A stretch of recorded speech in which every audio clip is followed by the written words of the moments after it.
सांग मैंने केमती अच्छा सबू मु तो भल अच्छी आपण मैंने भल थे मुझे आशा कै आज हूँ शुक्रवार शुक्रवार special lunch more ready time आसिक 1 बजला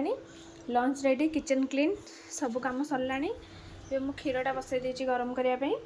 तापर चलतु देखा आज शुक्रवार स्पेशल लंच रे नॉनवेज रे कौन बनी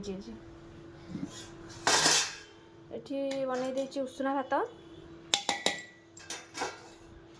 सहित आज बनी बहुत दिन पर हजबैंड मन पसंद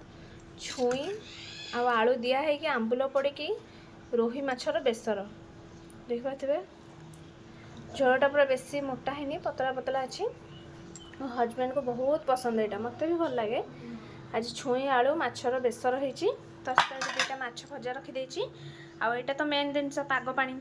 भात खाइला बेस को गरम गरम बैगण टमाटो भेंडी पोड़ा हे चकड़ा हे बास आज लंच एतिकी आपण मानकर आज शुक्रवार स्पेशल लंच कौन बनई मत कमेंट करके जनइबे जदि वीडियो भल लगे निहाती लाइक करेंगे। रोचे बाय बाय जय जगन्नाथ।